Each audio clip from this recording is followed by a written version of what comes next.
Karena banyak pertanyaan yang masuk ke saya tentang MDM. MDM itu apa? Maka hari ini saya akan membuat video khusus tentang penjelasan tentang MDM. Kalau kita ngomong tentang MDM, MDM sendiri merupakan salah satu bagian dari daging ayam. Nah, MDM sendiri itu terbuat sebenarnya adalah sisa-sisa dari daging ayam yang masih menempel di tulang-tulangnya, itu bisa dibilang di fillet, disisihkan, dijadikan satu dan disebut itu MDM. Biasanya MDM ini berasal dari kerongkongan ayam. Cuma kalau di Indonesia susahnya sih banyak orang yang tidak standar sehingga mereka tidak membuat MDM hanya dari kerongkongan, tapi terkadang juga menyampurkan bagian kepala, leher, dan sebagainya. Sehingga yang jadi masalah adalah kualitas dari MDM itu sangat-sangat susah untuk dijadikan standar. Itu nomor satu. Dan kedua, biasanya kualitas dari MDM sendiri itu jelek. Apalagi kalau Anda bandingkan dengan ayam. Cuma, meskipun secara kualitas jelek, sebenarnya secara harga MDM itu sangat-sangat ekonomis, sangat murah sekali. Sehingga sering dijadikan andalan oleh para pabrikan, mau itu pabrik nugget, bakso, siomay, dan sebagainya, untuk membuat produk yang murah. Kalau seperti ini, apakah sebaiknya kita menggunakan MDM atau tidak? Kalau ini tergantung dari Anda. Yang pertama adalah Anda bisa nggak cari MDM, karena MDM ini biasanya tidak dijual di pasar, tapi lebih ke arah mereka yang jualan daging frozen itu biasanya yang punya, sehingga mungkin tidak semua orang bisa mendapatkannya. Tapi kalau Anda punya kenalan jualan daging beku, silahkan Anda cari, itu biasanya mereka punya. Itu yang pertama, Anda bisa dapat nggak. Yang kedua, Anda ingin bikin produk yang seperti gimana? Nah, seperti yang saya sampaikan tadi, kualitas MDM itu dia kalau dibandingkan dengan ayam kan cukup jauh, cukup di bawahnya, tapi secara harga murah. Sehingga MDM ini lebih cocok dipakai untuk mereka yang bukan mengejar kualitas, tapi mengejar di harga. Jadi Anda perlu ingat juga bahwa kalau kita ngomong makanan, marketnya itu selalu ada dua. Mereka yang mengejar kualitas dan juga mereka yang mengejar harga. Contoh misalkan bakso, misalkan Anda mau baksonya yang kenyal, keras, bagus sekali, tentu akan lebih susah ketika Anda menggunakan MDM. Tapi sebaliknya ketika Anda mau, saya pokoknya mau jualan bakso yang murah karena di desa dan sebagainya, MDM ini bisa jadi alternatif supaya jualan Anda lebih oke, lebih gampang. Nah, jadi tentukan marketnya Anda apa. Kalau memang Anda mencari harga yang murah, MDM ini akan sangat membantu.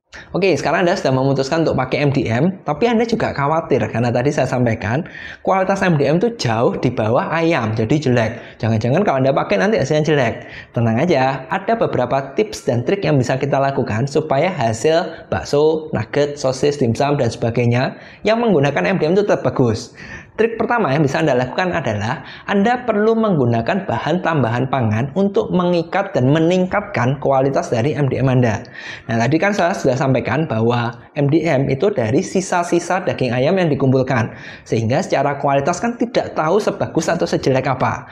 Kalau ternyata Anda dapat kualitas MDM yang cukup bagus, tidak terlalu jelek, maka Anda bisa menambahkan bahan tambahan pangan seperti M100FT. Ini adalah protein nabati yang fungsinya adalah mengikat cairan dan lemak supaya hasilnya lebih bagus. Kenapa kok saya rekomendasikan M100FT? Karena MDM mayoritas isinya adalah cairan dan lemak dan dia sifatnya lembek, makanya bisa sangat membantu.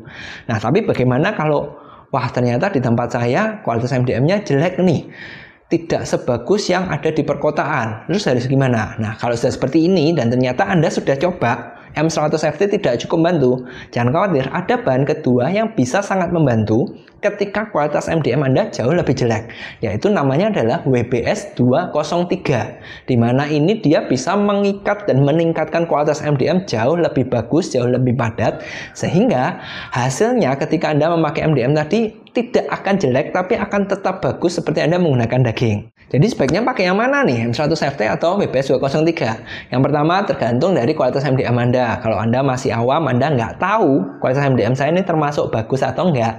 Hal kedua bisa jadi Anda patokan adalah takaran MDM Anda seberapa banyak. Nah, ketika kita bikin misalkan bakso nih menggunakan MDM, kita bisa menggunakan yang banyak MDM-nya atau hanya sebagai campuran jadi sedikit. Ketika Anda dalam resepnya itu masih dominan misalkan daging ayam dan MDM-nya cuma sedikit sebagai pelengkap aja supaya harganya sedikit turun, Anda cukup menggunakan M100FT. Tapi kalau sebaliknya, MDM-nya yang lebih banyak, daging ayamnya lebih sedikit, maka yang lebih cocok adalah WBS 203. Saya harap dari penjelasan hari ini Anda cukup jelas tentang MDM itu apa, bagaimana cara menggunakannya, dan apa manfaatnya untuk Anda.